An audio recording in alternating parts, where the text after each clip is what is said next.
तुम लोग को बुरा लगेगा इसलिए मराठी में बोलने दो।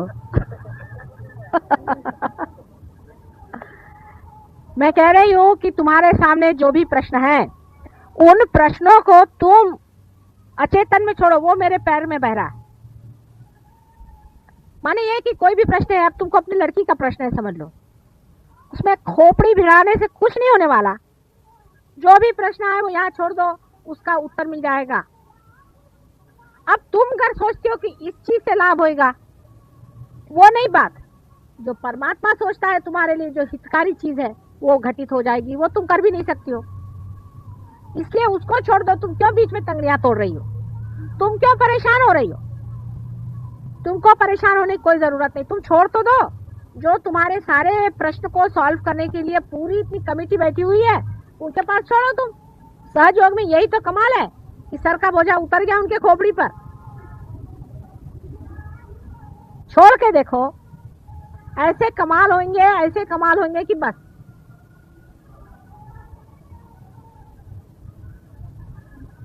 लेकिन मनुष्य की खुददारी की बात हो जाती है,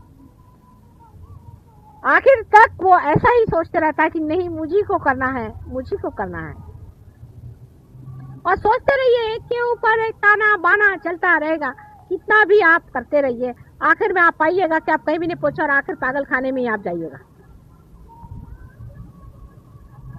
आपके प्रश्न हल करने के लिए एक बहुत बड़ी कमेटी बैठी हुई है, उसमें पांचों तत्व के अधिनायक बैठे हुए हैं ब्रह्मदेव, सारे धर्म के बनाने वाले बैठे हैं विष्णु जी, और सारे संसार की स्थिति लेकर के और लय लेकर के बैठे हुए हैं शंकर जी। उनको भी तो कभी कभी चांस दो कि तुम ही लोग सारे प्रश्न को ठीक करोगे।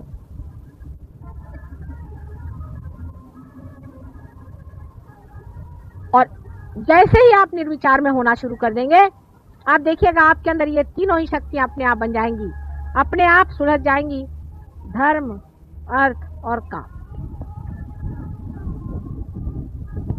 बिल्कुल वो ठीक से अपने अपनी जगह बैठ जाएगी। निर्विचारिता में रहने से आपके अंदर के जो प्रश्न हैं उसमें एक कॉस्मिक चेंज आता है। एक कोई अंदरूनी घटना घटित होती है, उसके सूत्र पे घटना होती है। जैसे एक आदमी समझ लीजिए शराब पी रहा है, मिसाल की तौर, वो मेरे पास आता है, माता जी ये शराब पीता है, इसको शराब छुड़ा।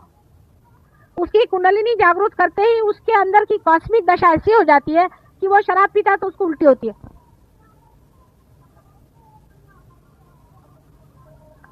फिर ये भी हो सकता है कि शराब की भी जो मादक शक्ति उसको भी खत्म कर सकते हैं। जब शक्ति पे बैठे तो हर तरह की शक्ति को ले सकते हैं, जितनी डिस्ट्रक्टिव शक्ति है उस सब को खत्म कर सकते हैं। लेकिन आप जो ये अपने छोटे से दिमाग से हर एक चीज को सुलझाने का प्रयत्न करते हैं, उसी में गड़बड़ हो जाता है।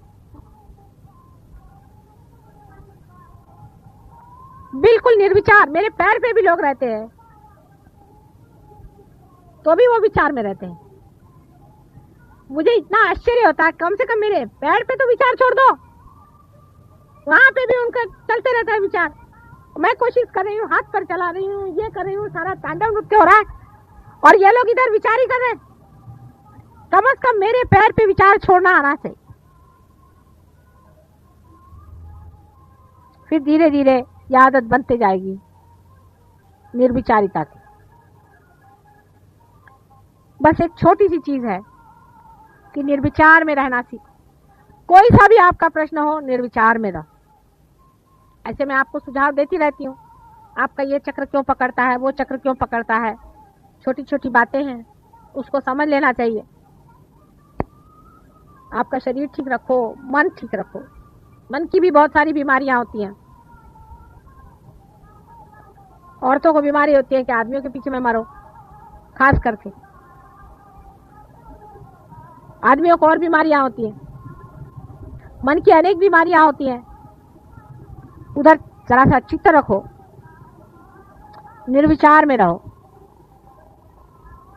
एक छोटी सी चीज करने से ही आपका जो स्वयं हृदय में बैठा हुआ स्व है, उसका प्रकाश फैलना शुरू होगा और वो ही प्रकाश है जो आपके अंदर ये वाइब्रेशंस की तरह से बह रहा है।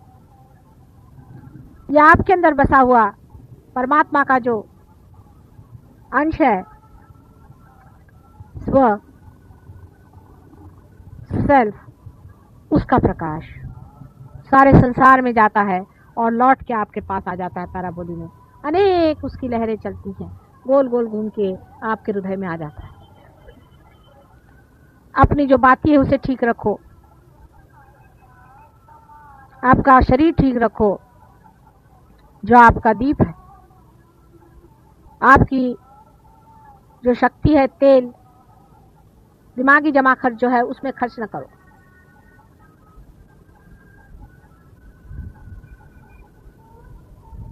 लौ को सीधे लगाओ, जो लौ के ऊपर का हिस्सा है उसको मां से चिपका लो, उसके पैर में बांध दो, सीधी की सीधी लौ निर्विचारता में निर्भीकता से जलती है।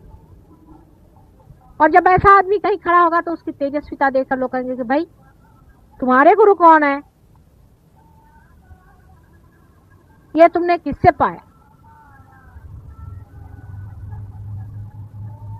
यही सहयोग के लिए आप लोगों को करना है, जहां तक हो सके निर्विचार रहें।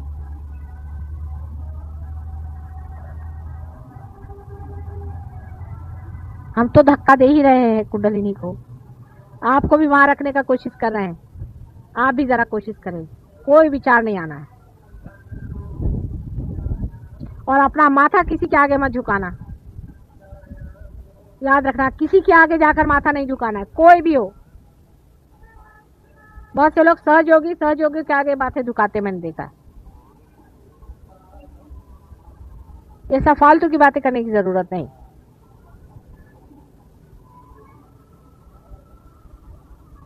मूर्तियों में भी देख के जिसके वाइब्रेशंस ठीक हो, ठीक है। मूर्तियों से आप बहुत बड़ी मूर्तियां हैं, आप स्वयं एक मंदिर है, क्या वो मूर्ति थोड़ी आपके वाइब्रेशन जानती है? वो तो उसमें से वाइब्रेशन बस आ ही रहे हैं, बस। और क्या हो रहा है? आप तो अपने हाथ भी चला सकते हैं, दूसरे के आप जागृति दे सकते हैं, किसी का चक्र खराब हो उसको आप ठीक कर सकते हैं। मूर्ति तो बैठी सिर्फ वाइब्रेशन छोड़ रही है।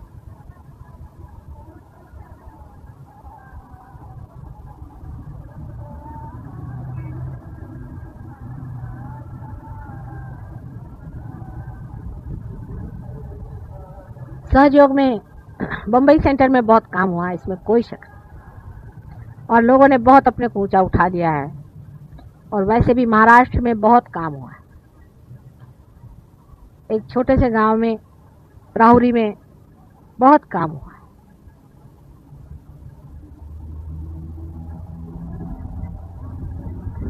जितना आप गहरा उतरेंगे उतना ही गहरा काम होगा।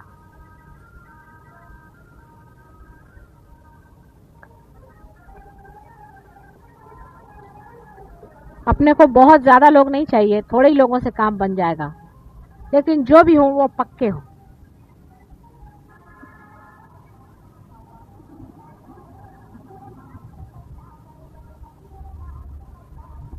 आता काही प्रश्न असले तर विचारा।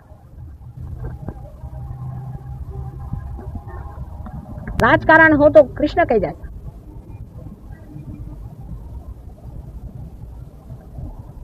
जिस राजकारण के कारण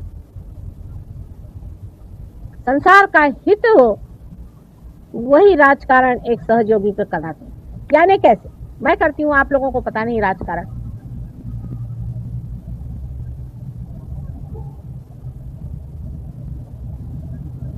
राजकारण इस तरह से करना चाहिए कि खूबी से आप उसमें से हित आदमी का निकाल लें, होशियारी से उसकी जो अच्छाइयां है उसको उठा ले। सीधे हाथ से तो आप लोग लेने वाले नहीं, तो उस पे कुछ चॉकलेट चढ़ा करके आपके मुंह में दे दिया।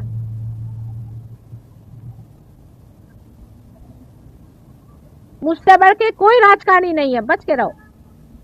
बड़ी राजकारणी हूं मैं। और अगर कोई ज्यादा नेगेटिव होता जाता तो उसको भिड़ा देती हूँ दूसरे नेगेटिव आदमी के साथ में।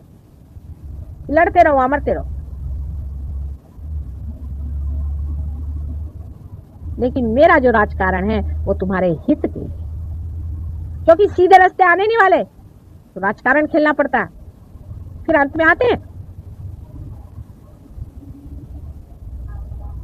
लेकिन विजडम किस चीज में,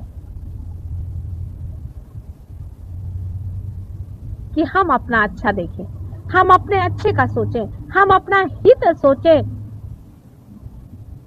ये हित की गंगा बह रही है। दूसरी नेगेटिविटी आदमी में किस तरह से आती है, अपनी तरफ नजर रखें। पहले नेगेटिविटी में हम किससे ज्यादा दोस्ती करते हैं, हम किससे ज्यादा मिलते हैं, मिलना बंद करिए, फौरन बंद करिए।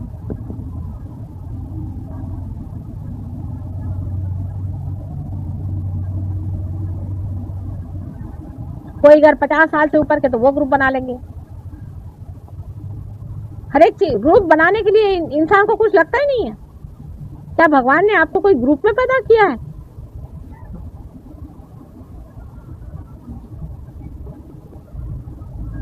अभी तो इंटरनेशनल लेवल पे उतरने की बात है, उसके बाद यूनिवर्सल लेवल पे उतरने की बात है। अभी तो गिरगांव दादरी हो रहा है इधर।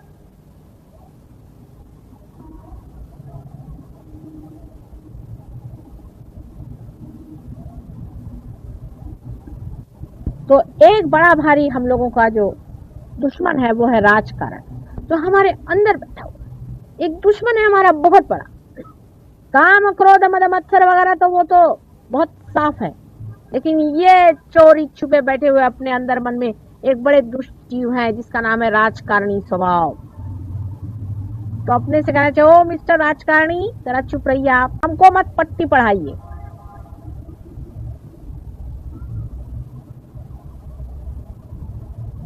बड़ा चोर बैठा हुआ है अंदर में, उसका ख्याल रखो। दूसरी नेगेटिविटी कैसी आती है कि हम मिस आइडेंटिफाइड हैं किसी चीज से, माने ये कि हम कहें क्या, यहां तक कि हम हिंदुस्तानी हैं। आप कोई हिंदुस्तानी वगैरह नहीं, आप इंसान हैं, ये बात बिल्कुल सत्य है। अब उससे और बारीक बारीक में आइए, होते होते अब मैं किसका नाम लूं कि हम उस गणपति के पास में रहने वाले हैं, या उसकी जो मिट्टी है वो हमारे फलाने गांव से आती, तो हम सब एक। इस कदर के मिस आइडेंटिफिकेशन महामूर्खता के मनुष्य के दिमाग में हमेशा रहते। जब आप अनेक जन्मों में विश्वास करते हैं तो आप ये किस प्रकार कह सकते हैं, क्या आज आप अगर ब्राह्मण है तो कल आप चमार भी हो सकते हैं, और हो सकता कि आप मुसलमान से आज आकर के यहाँ ब्राह्मण बने बैठे हैं। क्या आपको पता है आपका पास्ट क्या था?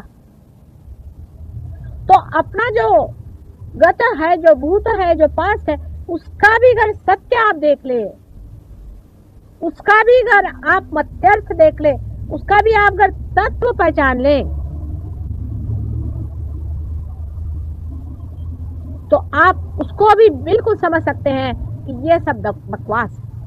यानी आप देख सकते हैं कि मैंने ये मिट्टी कहां से इकट्ठी की है मूर्खता की। एक जन्म में मैं तो मुसलमान था, एक जन्म में मैं राजा था, एक जन्म में भिखारी हूं। ये मिट्टी मैंने कैसी मूर्खता की इकट्ठी की है, उसके तत्व को देखना चाहिए, और उसका तत्व महाकाली का है।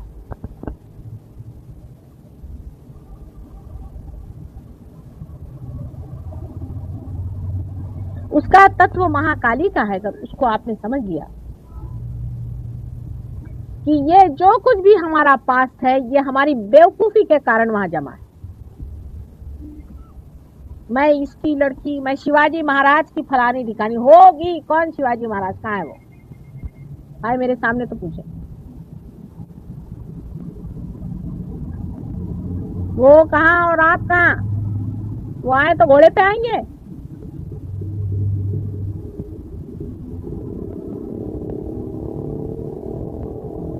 हम यहाँ के ब्राह्मण आए हैं, हम वहां के वो आए हुए हैं, पोप साहब हम फलाने आए हुए हैं।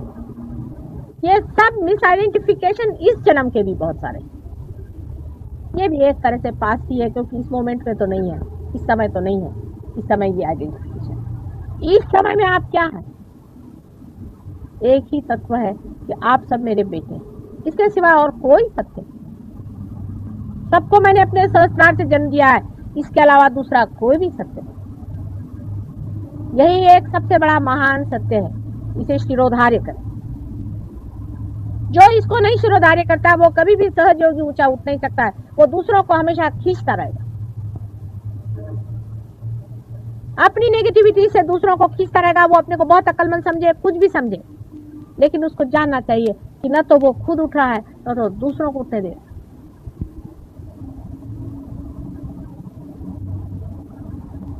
आप सब एक ही माँ के बेटे हैं और सब यूनाइटेड है। इतना ही नहीं, एक ही शरीर के अंदर पनपने वाले आप महत्वपूर्ण चक्र है। ये आप जानते हैं कि नहीं जानते? विराट के अंदर अनेक छोटे छोटे सेल्स हैं, छोटे छोटे पेशियां हैं, उसमें से आप जागृत पेशियां हैं। आप जागरूक हैं। आप में से कोई वो पेशियां हैं जो हृदय में है, कुछ है जो ब्रेन में है, कुछ है वो उसके लंग्स में है, कुछ है वो उसके पेट में है। जो जो जागरूक ऑटोनॉमस काम है उसके अंदर की पेशियां आप लोग।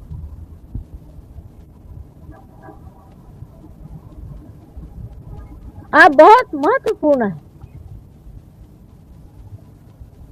इस चीज का आइडेंटिफिकेशन तादात्म्य आप में नहीं। आप ऐसे तो बहुत महत्वपूर्ण बनते हैं, हम ये हैं वो हैं वो हैं, हमारे लिए क्या है? आप धूल के बराबर हैं। लेकिन इन रिलेशन टू सहज योग, सहज योग के साथ संबंधित जब आप हैं तभी आप महत्वपूर्ण हैं, नहीं तो आपका परमात्मा को कोई भी महत्व नहीं है। समझ लीजिए, आप व्यर्थ हैं। परमात्मा ऐसे हजारों उठा के फेंक देंगे, वो उनके पांव के धूल के बराबर है। आपका महात्म्य तभी है जब आप सहज योग के रिलेशन में कहां तक उठते चले जाते हैं।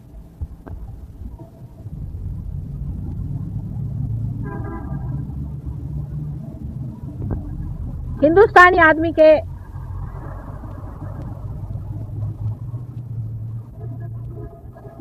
शरीर व्यवस्था, उसकी मानसिक व्यवस्था, उसका सब कुछ एक अलग ढंग का है। चीनियों का अलग ढंग का है, अंग्रेजों का अलग ढंग का है। सबने अपना अपना बना लिया है मटका। लिंबू तर सगळ्यांच्या डोक्यात पण तरी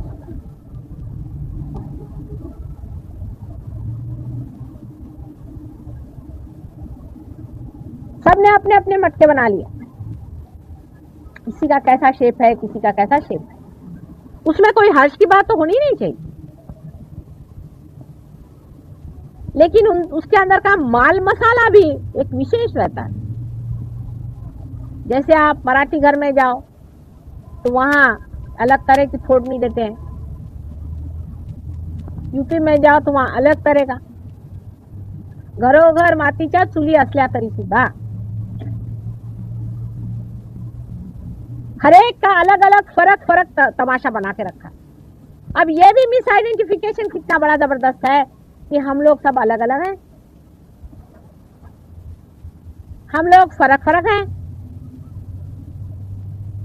हमारे अंदर एक ही सुगंध अपना ही बह रहा है। इससे एक तो कम से कम तादात्म्य कर लेना। पहला सत्य ये कि तुम लोग सहयोगी हो। माने माता जी निर्मला देवी के सहस्त्रार से तुम लोग पैदा हुए हो।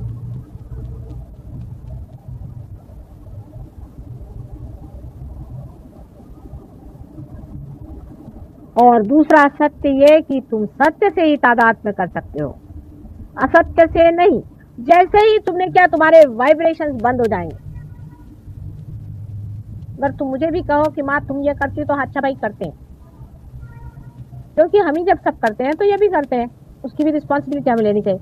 पर तुमने भी तो कोई खराबी की है अपनी। हम जो बात कह रहे हैं उस तरह से चलो, तो सब ठीक होने वाला है। इसलिए जितनी भी इस तरह की गलत धारणाएं हैं उसको बैठ करके लिख करके कि मेरे खोपड़ी में ये आया हुआ है फलानी जगह से, क्योंकि मेरी माँ ने ये पढ़ाया था, क्योंकि मुझे स्कूल में ये पढ़ाया गया, फिर मेरे देश में ऐसा पढ़ाया गया, ये सब गलत बातें मुझे निकाल देंगी।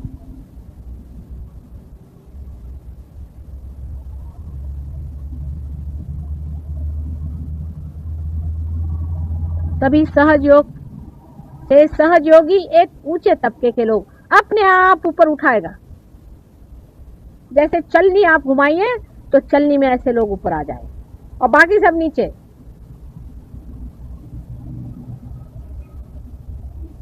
परमात्मा से एकात्मता ने, प्रभु परमेश्वर से दोस्ती जोड़नी चाहिए।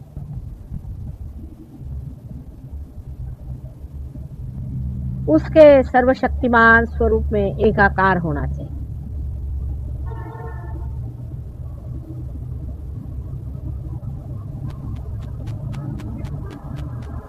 इसको जब आप समझ लेंगे और उससे अपने को तादात्म्य करना।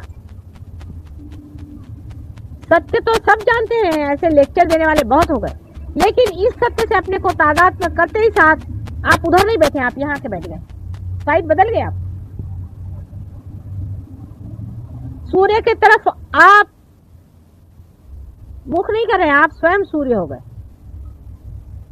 अभी आपने सिर्फ सूर्य की तरफ मुख किया है, फिर आप स्वयं सूर्य हो जाए। अपनी क्षुद्रता को देखते जाओ, अपने छिद्रों को नापते जाओ। मैं तुम सबको सूर्य बनाना चाहती, इसके सिवाय और मैं कुछ नहीं चाहती।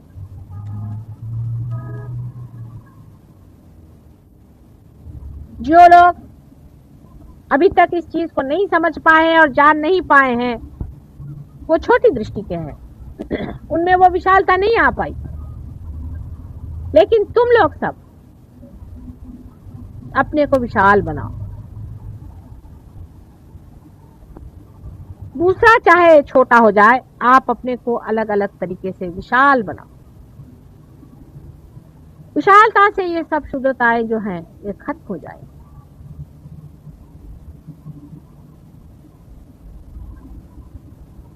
अपने और दृष्टि करते वक्त अपने अंदर के दोष देखने पर अपने को कोई कंडेम करने की जरूरत नहीं है, अपने को बुरा मानने की जरूरत नहीं है, क्योंकि वो भी एक तरीका भागने का है।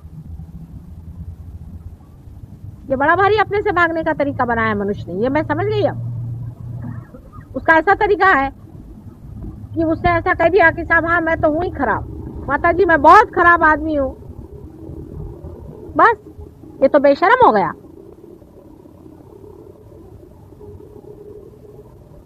जैसे कि कहते हैं कि हिपोक्रेसी दुनिया में नहीं होनी चाहिए। बेशर्मों से तो हिपोक्रेट्स अच्छे होते हैं मेरे विचार में। बेशर्म जैसे रास्ते पर खड़े होकर कि मैं बदमाश हूं, मैं किसी से डरता नहीं, मैं बदमाश हूं,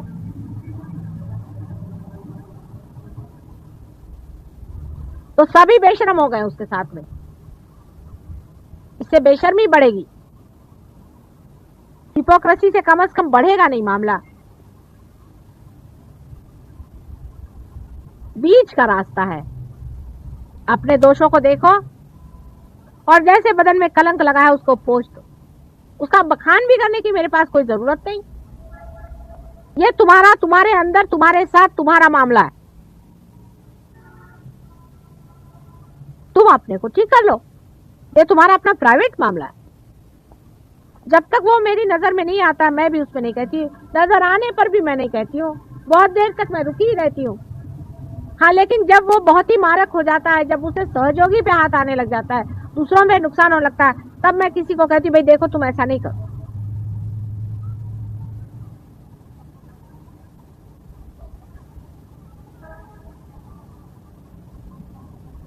कोई मेरे पास आकर के उसके लिए कन्फेशन करने की जरूरत नहीं है। इसी तरह आप अपने ही अंदर अपनी स्वच्छता को देखो, अपना वर्ण करो, अपना स्वागत करो, अपनी इज्जत करो, अपनी प्रतिष्ठा बढ़ाओ, अपने को ऊंचा उठाओ, अपना गौरव करो, गौरव करने योग्य बनो। जो भी तुम कर रहे हो उससे तुम्हारा क्या गौरव हो गया या तुम्हारी बुराई होगी, ये तुम खुद समझ सकते हो। इतनी अकल हर एक आदमी में। लेकिन अब कोई भी चीज ऐसी नहीं करो जिससे तुम्हें गौरव छोड़ना पड़े।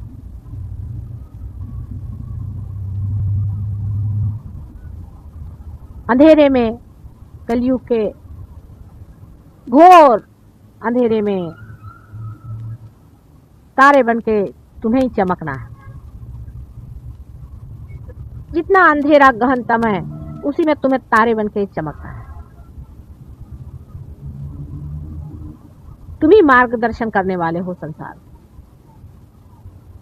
हम क्या मार्गदर्शन कर सकते हैं, क्योंकि हमने न कोई मार्ग चला है और ना हम कहीं पहुंचे हैं। हम जहां हैं वहीं है, वहीं रहते हैं। लेकिन तुम लोग मार्ग न करके आए हो, तुम लोग उठे हो, तुम्हें लोग देखेंगे। हमारे लिए तो सब कहते कि वो तो है ही सेंट, वो तो होली है, शीज होलीएस्ट ऑफ होली। उनका हमारा क्या मुकाबला। तुम्हारे ही तारे जगाने के हैं। अपनी क्षुद्रताओं को कम करो, एक दूसरे सहयोगियों को क्रिटिसाइज मत करो।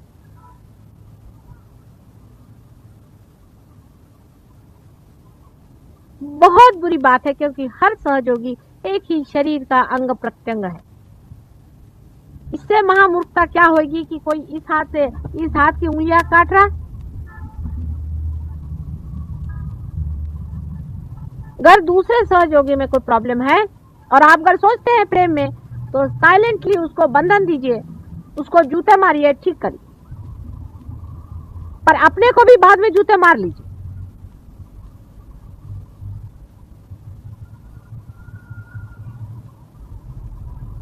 हालांकि ये जरूर बात है कि जो आप लोग पिछले वर्ष थे उससे आज कहीं अधिक उजले हो, और जो 5-6 साल पहले थे उससे कहीं अधिक सुंदर हो। धीरे धीरे प्रगति तो हो ही रही है, कोई गिर नहीं रहा है। कुछ जो ऐसे होते हैं वो गिर जाते हैं, झड़ जाते हैं, निकल जाते हैं, लेकिन धीरे धीरे चीज ऊपर बढ़ती जाए। जितना आपका अपने ऊपर और हमारे ऊपर रहे, काम बन सकता है।